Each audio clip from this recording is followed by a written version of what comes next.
You hear lots about people recommending books to you, but do books ever recommend you a person? I'm Jack, this is Spread Bookjoy, and today I'm going to introduce myself to you through books that made me the person I am today. Kind of literary self-portrait, if you will. And the reason I'm doing this is because I've had quite a lot of new subscribers lately. Welcome, thank you for subscribing. So I was trying to think about how to introduce myself to new potential subscribers, so I thought I would try and do a video talking a bit about myself for anyone new to the channel, and I thought it might be quite nice for existing viewers because some of the books I'm going to show I don't know if I've talked about before. So I'm going to do a literary self-portrait, I'm calling it, and it is me as well as my life through books. Now the books that I'm going to show all mean a lot to me, or meant a lot to me. Some of them have authors that are now problematic, but they shaped me, these stories. So I am going to talk about the books. I don't often talk about them on here because I quite honestly don't think the authors need the promotion, but the books themselves meant a lot to me in my journey as a reader and as a person that I've become today, and I can't leave them out. I'm going to talk through these books. I'm going to start with my childhood books. I'm not going to talk about the books at length. I'm going to talk about what they meant to me and how they've shaped me as a reader and as a person, and where I was at that stage in my life. And hopefully this may be my books recommending me to you. So first of all, just my journey as a reader as a child. The first books I want to talk about are, of course, Enid Blyton. And the first books that I really remember falling in love with and being swept away were her Magic Faraway Tree book and the Wishing Chair books, and these are actually my childhood copies. This one was a second-hand copy that I got on holiday. My parents are Irish, and there are 4 of us in the family, and my parents were, hardworking, didn't have a huge amount of money, but they would always read and always read to us and buy books for us. My parents were from a generation where they were born during the war in Ireland, and if you wanted to, they didn't have, my dad particularly didn't have, growing up, even what they called a radio in the house or anything like that. For entertainment, they had libraries and they had books at school, and they were able to use those, and they were voracious readers. So my parents are huge readers, always were. My dad read to us every night, and when I discovered Enid Blyton, my mum got me, I think she got me this one, actually no, it was the Magic Faraway Tree. I got it for Christmas, and this was one of the rare brand new copies of books that I got. So I've got my name in here, and I've written my name in the front and my old address and stuff like that. Because usually we got lots of secondhand books. My mum would go to like jumble sales and secondhand bookstores to make sure we had books, and we would go to the library a lot. So this was a book that I got secondhand. This one I got brand new for Christmas, which was very exciting. You can see it's still in really good condition. I was so good with my brand new books. They were like precious things. And then because I loved Enid Blyton so much, I went into what I call the age of book devouring, which I've read about now as an adult and a teacher of reading. The age of book devouring is when a child discovers books for the choice that they've chosen for themselves for the first time, and then they just read nothing but that, and they're voracious readers at that point and just devouring books. And so I went through all the famous 5 books, loved the famous 5, loved the mysteries. I had a huge collection of these 80s I was given a collection of these 80s looking things one birthday, I think, and there was a set of 5 or 6 books in it. I've got most of them still, and this was my favourite, 5 Run Away Together. I love the famous 5 and the mysteries, and they were just very fast plotted and things like that. But my favourite books, and I still read to this day, of Enid Blyton's are the Malory Towers series. These books were my constant companions throughout my life, actually, because the most recent reading I've done of the Malory Towers books was only at the end of last year. I listened to the new audiobooks, and I just love them. They just remind me of that moment in childhood where, when I was growing up, I was very introverted, a reader, very quiet, and the books just took me away from growing up in inner London, a very busy house in a really busy area of London. I lived on a council estate, like I said, and I went to a school where actually it was quite a tough place to grow up. So this kind of was like a bit of escapism, and I was being very quiet and quite bookish. I was, not one of the popular kids, let's put it that way. So yeah, Malory Towers was just like a wonderful escape, and I love these books. They had a real influence on me and my values, I think. But yes, they're still popular to this day, and some of my students today read them, and I'm just like talking to them about the books all the time, and yeah, I love these. These had a big influence on me. Then I graduated from Enid Blyton to C.S. Lewis. So these are my brother's original copies. They're from the 1970s. My brother is 9 years older than me, and he won these in a reading competition, and they were precious to him. So they're falling apart to the point where the Lion, the Witch and the Wardrobe has no cover. I found at some point an old copy in a library sale of the same jacket, so I got it because, you know, just wanted to have the same copy. The Voyage of the Dawn Treader has completely fallen apart, and I have got another copy of it over there just to, if I ever want to read them, I've got those. These are so precious, and I don't read these copies anymore because they would fall apart. But my brother was a huge influence on me as a reader, and he does sometimes watch my channel. He's one of the few members of my family who does, but he was a massive influence on me as a reader because these books came down to me, and these, and I think The Magic Faraway Tree, set me up of being a lifelong fantasy fan. And I know now that these books are, you know, very Christian, and the messages in them are, but to me they were just magical worlds.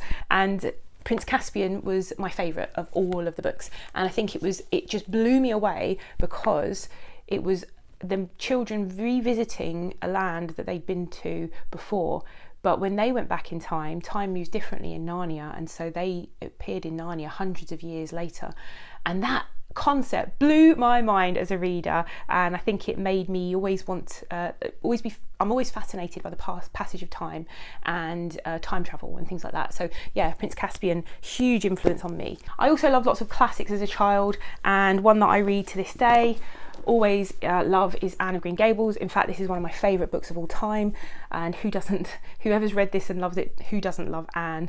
And the writing, every time I get something different out of reading it. I reread it a couple of years ago for a Booktube read along and cried, and I get something different out of it. When I was a child, I was very much focused on Anne. Now as an adult, I focus on Marilla. Just loved Anne of Green Gables, and I really loved the Emily books from Ella Montgomery, so Emily of New Moon. I haven't read these as an adult though, but I remember reading them over and over again as a child. So I think if I am going to read any Ella Montgomery at some point, I'll reread these. And The Wind in the Willows. Loved The Wind in the Willows. And the other book I want to mention here, because I am a huge fan of animal protagonists, and The Wind in the Willows is such a beautiful book. I'm a huge fan of animal protagonists because of Watership Down. I didn't read Watership Down until I was an adult, but the old film meant a lot to me and my younger brother, and we still talk about it to this day, and we still quote it. We've both read the book a few times as adults, and it's just an amazing piece of literature, and I love it. So yeah, those were really meaningful stories to me. And then I suppose when I went into my teen years and my sort of tween, I suppose you call it now, going on to secondary school, I got into and loved Judy Blume, and I've still got some of my Judy Blume books here, and I loved Nancy Drew. And then I still have, and I'm thinking of doing a video on this as well actually, some Sweet Valley books. So Sweet Valley High and Sweet Valley Twins.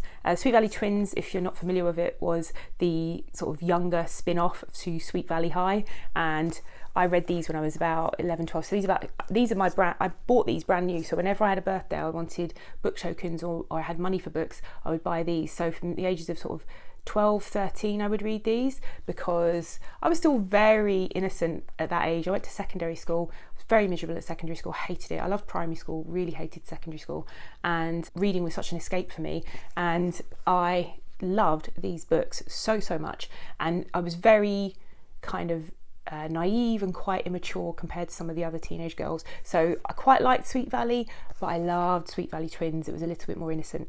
Yes, so that was kind of my reading childhood, and then I kind of graduated onto grown-up books through the following two. One of them was my brother's influence yet again, and the other one I found in the school library. When I was 13, I discovered Mort on my brother's shelves, and I loved the cover and I was intrigued, and it's probably the first, I'd say, grown-up book that I read. Mort is Terry Pratchett's fourth Discworld book, and this has had such an impact on me. I've read Discworld my entire life, and Terry Pratchett is my favourite author, and I only discovered this or realised it after reading him my whole life and collecting all of the books. In fact, the books I have the most, because he had 41 Discworld novels and I have all of them, was Terry Pratchett. And I realised a few years ago, yes, he's my favourite author, even though I'm a very eclectic reader, and this is why I'm doing this video. I used to say, I can't pick a favourite author, I love too many different things, but actually when I am upset, when I don't know what to read, when I need some comfort, I always return to Discworld, and Mort started it all for me, and I love Mort for that very reason. There are better Discworld books, I suppose, but it's a great introduction and I still have a huge fondness for it because of that, and I love it very much. And again, that was my brother's influence. Started getting into historical fiction and I read The Mist of Avalon by Marion Zimmer Bradley. I kind of had a bit of a hankering to read about King Arthur, and I went into the school library and the school librarian said to me, oh, we've got one and we've got this, and I read this, and then this was again a grown-up book, and I remember being swept away by this book and loving it, and I've reread it as an adult many times. Marion Zimmer Bradley is now quite a problematic author. She was accused by her daughter posthumously of abuse, serious abuse. You know, she wasn't around to make a rebuttal, but her husband was convicted of abuse and she stood by him, and her daughter then, after she died, said that she was just as bad. So it kind of reads quite differently for me now, I have to say. I have reread it, and I used to reread it quite frequently when I was younger, but it reads a little bit differently for me now, I have to say, but the book still means a lot to me. But Marion Zimmer Bradley's work, I think the publisher of her works, profits that the publisher makes go to a children's charity. But yeah, The Mist of Avalon had a huge impact on me because it was the first feminist book that I ever read. So it's a feminist retelling of the King Arthur story through the eyes of the women, and people either love it or hate it. I think it's a very formative book for a lot of women of my age, and it had a big impact on me because it brought me to a love of historical fiction. I've reread it in recent years, and questionable like history. I mean, it's a myth retelling, so it's not historical fiction, but it kind of sent me down that route of wanting to read more about sort of older time periods. So yeah, big impact on me. The other things that had an impact on me as a teenager were It by Stephen King. I love this book so much. I got into horror in a big way, especially Stephen King, and I read tons of Stephen King, and I still really love Stephen King. It was my favourite book of Stephen King's for a long time, and it still holds a special place for me, even though it's got a very weird ending. But yeah, I read loads of Stephen King, and the other thing that I got into was Douglas Adams' Hitchhiker's Guide to the Galaxy. Again, my brother and my older brother, and both of my older brothers used to watch the TV show and the radio show. They came from Douglas Adams. Wrote, I think it was a radio show before it was a book, and I love The Hitchhiker's Guide to the Galaxy. It's one of the funniest things, and still to this day, like one of those eminently quotable books that I love. So yeah, that was kind of me as a teenager. Then I went on to become a bookseller. I didn't go to university when I was 18. I did my A-levels. Oh, I forgot to say, yeah, when I was doing my A-levels, that's when I discovered my love for classics. My first sort of Victorian classic that I read at school was Dracula by Bram Stoker, and I really enjoyed it, and I did read other classics off of the back of it, and it kind of gave me a love for vampire fiction, so I went through a whole sort of urban fantasy phase, and I still to this day love Charlene Harris's Sookie Stackhouse books. Before the True Blood show was out, I was reading these. They were great, and I was a huge Buffy the Vampire Slayer fan, and I've got all of the season 8 books. And again, someone else who's now quite problematic and a bully, Joss Whedon, who a real shame. But yeah, I got into vampire fiction and things like that. I went to do my A-levels, and I studied English literature at A-level, and a couple of books stuck out for me, but the one that I still to this day love is Wuthering Heights, and I recently reread it, and I still love it. It's such a great book. It is not a love story. It is a twisted, dark tale of revenge, and it is just full of despicable people, and it's a real page turner, and it's so well told. I love this book. It's a great book. And when I first heard loads of people disliked it because they thought it was a love story, I was like, how can you think it's a love story? It is not that at all. I think if you go into it knowing that it's a disturbing revenge tale, then I think you're better off to enjoy it. But this is my A-level copy. It's got all my notes in it, so I've got my 17-year-old notes in here, and yeah, I love this very much, and it kind of really cemented my love of classics as well. The other books that I read around that time that impacted on me were things like George Orwell's 1984 and The Handmaid's Tale by Margaret Atwood. That cemented a love of dystopian fiction and speculative fiction, and yeah, that kind of thing I'm always fascinated by.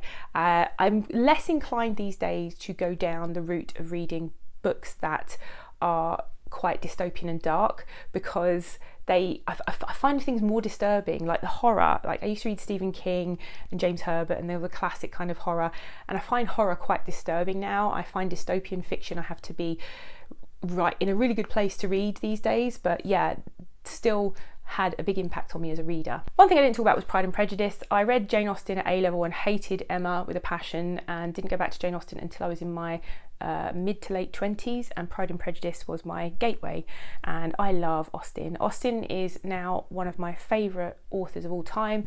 Pride and Prejudice is potentially my favourite book, dare I say it, though I'm not going to say that, I can't say it, but it is up there. It is a desert island book for me, one I will read and reread. It is my favourite Austen book, and I love all of the others.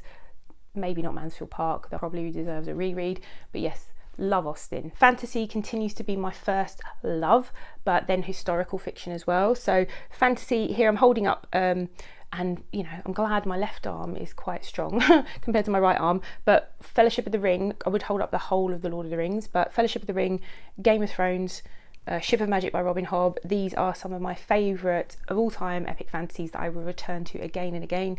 And I read Game of Thrones because it was recommended to me by a friend years ago, and he kept recommending it and didn't read it, and then the TV show came out and I was like, oh, that was those books that he was recommending. So I went back and read the books before watching the TV show, and I still haven't seen past season 4 in the TV show because I kept thinking, surely I don't want to watch any more in case I get spoilers. But that's still not happened, has it? Influenced by my 2 older brothers, both of them are huge fantasy readers, and yeah, epic fantasy was a big feature in their bookshelves. So yeah, these are kind of a direct result of their influence, really. And then the other one that's a really direct result of their influence is Shogun, and it is one of my favourite books of all time, and I've reread it several times and it holds up every time. Page turner, political intrigue, feudal Japan, and just a brilliant book. And this is the copy that I bought years and years and years ago when I was a bookseller. So I became a bookseller, and I became a bookseller because I didn't want to go to university. I decided at 18 I'd studied enough, I don't want to go to university, I want to earn money. But I think that is something that when you grow up in a house which is not flush and you're a working class person and you kind of start, I used to have part-time jobs all throughout school, I really thought I'm just fed up of studying, and I want to have money and be able to go places and do things. Editing Jack here. I just wanted to drop in at this point in case you're wondering why I left my A-levels and didn't go on to university, and whether it was a problem or not for my family.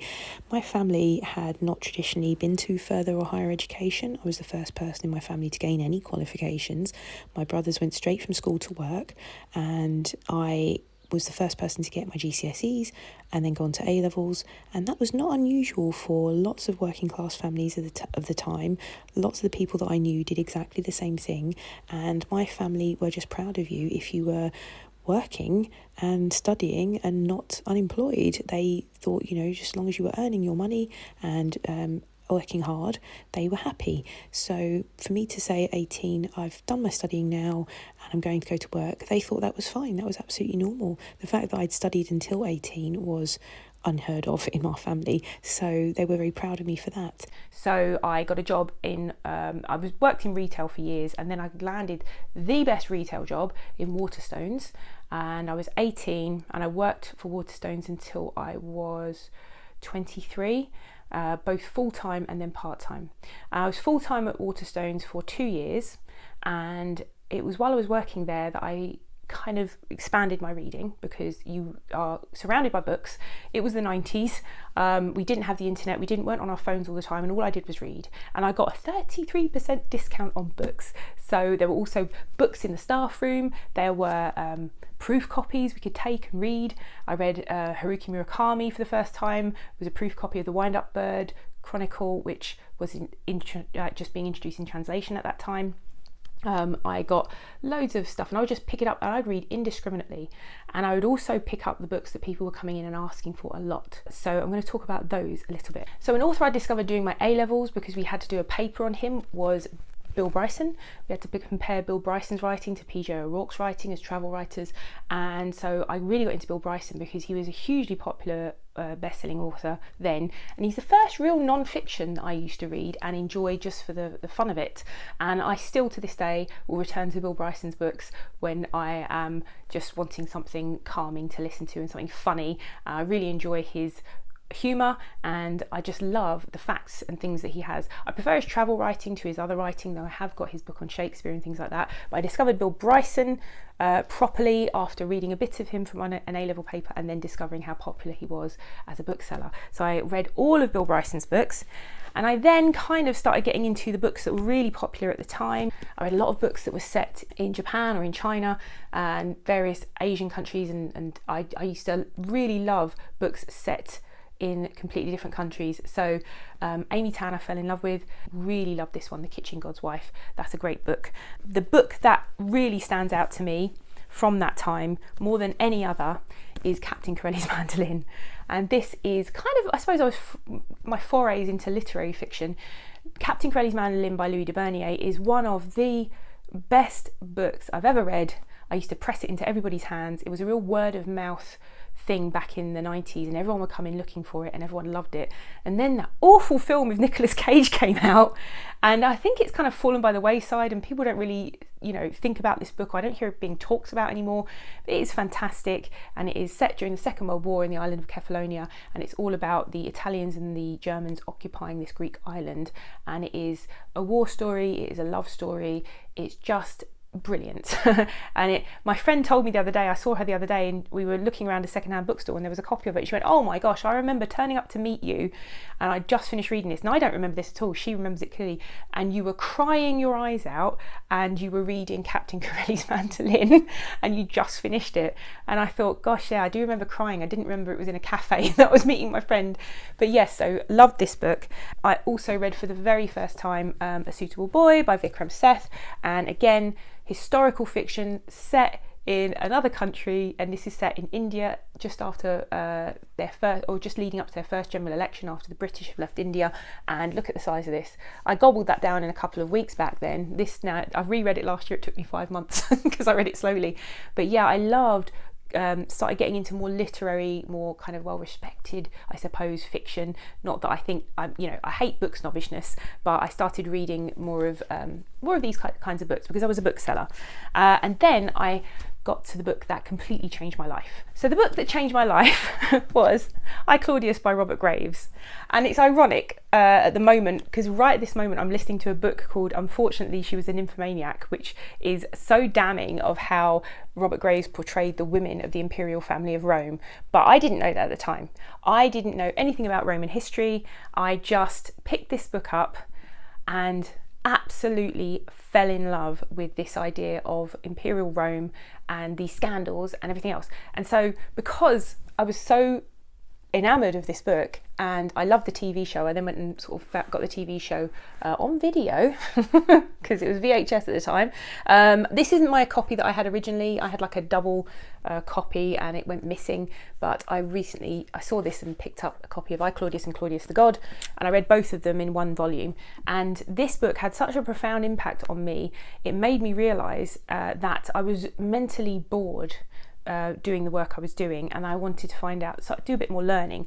And so I then went and got the books it was based on. So I got Suetonius' 12 Caesars and Tacitus' The Annals of Imperial Rome, which is what Robert Graves based this on. And these are ancient historians who were writing about the imperial family. And again, in the book I'm reading at the moment, she's kind of talking about the misogynistic view of these women and the way they were presented in these books, and then by Robert Graves, and so how history remembers them as being these, murderous, lecherous women. But anyway, I'll talk about that another time. I read these and then I wanted to find out more, and I wanted to do a classics course. So I looked everywhere for an evening course for classics and I could only find one, and it was one that was geared up to getting people into university as adults. So I signed up for it and they said, "Gosh, sorry, no, you're not 21, you have to be 21. I was 20 at the time. And I said, but I have no intention of going to university. No, you have to be 21 to be a mature student. This is for mature students going into university. It's called an access course. And so I said, I have no intention of going to university. I just want to study classics. So we did 2 nights a week for a year after work from 6 till 9 p.m, Mondays and Wednesdays, and I studied ancient Greek, philosophy, ancient history, and study skills, which is really important because I then did apply to go to university, and I got a place at King's College. I got a place at King's College and a place at University College London to study archaeology at UCL, classical archaeology at King's. So I went to King's and I had 3 years there, and I studied classical archaeology, which is based on Greece and Rome. I studied Latin, I studied architecture, I studied topography, I studied all of those things, and I loved it. And then I decided, and through that time I stayed part-time as a bookseller at Waterstones, and at the end of it all, I couldn't afford to become an archaeologist because a lot of the work you have to do to become an archaeologist is free field work. So I did a PGCE and became a primary school teacher. So I became a primary school teacher. I'm not going to talk hugely about that, but I'm going to talk about the fact that as a primary school teacher, reading was my passion, of course, and English. This book by Aidan Chambers, which is called Tell Me Children Reading and Talk, is one of the most influential books on me as an educator and as someone who teaches reading. And it's all around inspiring children to read and lending them your experience as a reader, and just guiding them towards the books that are going to make them fall in love with books, and helping them to talk about what they love about a book and why they love it and the puzzles that they have. And it's not about the right answers to the comprehension questions, it's about just that exploration of reading and narrative and what we love and characters. And this book is me as a teacher distilled. This book had such an impact on me that it was the basis for my master's research, and my master's research was around teachers' reading identities and how they are shape children's reading identities. And I then realised teachers don't have time to search out the latest children's books, so I created Spread Book Joy, and that is how we come to where we are now. Spread Book Joy was created to share children's books for people who need them to get children to be readers, and that was all it was initially. And then I realised I wanted to talk about my own reading, and I wanted to take part in the wider community and the conversation. And so my channel today is more about me as a reader, but I will always promote children's books for anyone who needs them, and that is the mission, because I feel like if I get the right book into the right hands of the right person at the right time, then that might make someone a lifelong reader, and that fills me with immense pride and joy, and that is kind of the mission of the channel. So even though I talk about me, I'm talking about my reading, and I love talking about books in general, that is the mission, and it will remain the mission. And since being on Booktube, I've discovered friends, books, some of the books that I've fallen in love with since being on Booktube: Fingersmith by Sarah Waters, Lonesome Dove by Larry McMurtry. You can see a historical fiction taste here, but also things like We Have Always Lived in the Castle by Shirley Jackson, which I read for the FOMO Book Club. I run a book club with my lovely friend Gemma. If you would like to join it, it is about reading backlist books that we feel we've missed out on. Shirley Jackson was one of those for me, Daphne du Maurier, and various others, that sort of authors that we read. I'll leave a link to the video if you want to go and check out what we're reading coming up. And this wouldn't be a Jack video without talking about picture books, so I'm just going to talk about some that mean a lot to me. John Klassen, anything by John Klassen. I have a great video on The Skull, which is a wonderful book, was one of my favourites of the year a couple of years ago, out of all books, not just picture books, adult books as well. Mysteries of Harris Burdick. I'm going to talk about this in an upcoming video I've got, because I run a picture book readathon with my lovely friend Shelley Swearingen, and we have mystery as one of the prompts. So yeah, this is one of my favourite picture books. It's kind of wordless, apart from it's just pictures, strange pictures to look at with titles and subtitles, and there is a mystery at the start to think about. And then we have I Go Quiet by David Wimay. This was one of the first books, picture books, that I bought when I started thinking I need to start buying more picture books and sharing them with adults. This book is also me in a book. It is about an introvert, a young girl who finds solace in the world of books, and she feels a bit out of step with the world. So if you're one of those people who felt like that growing up, and I think the majority of people do, don't they? They feel a bit out of step with the world. She finds her solace in the world of books, and yeah, it's just a wonderful book, and it's just beautifully illustrated. So that's my literary self-portrait. I hope it gives you a flavour of who I am as a person, my values, who I am as a reader, what this channel is like. It's very eclectic, it's very varied, and if you noticed any books that you also loved and had an influence on you, please let me know. If you have any questions for me, if you want to tell me about the books that made you the person you are today, you can put those in the comments. I'd love to hear it. And if you've not sure what to say, you can put some emojis that represent you as a reader. If you've never been here before and you like this rambling nonsense, maybe think about subscribing, and hopefully I will see you again here soon. Bye.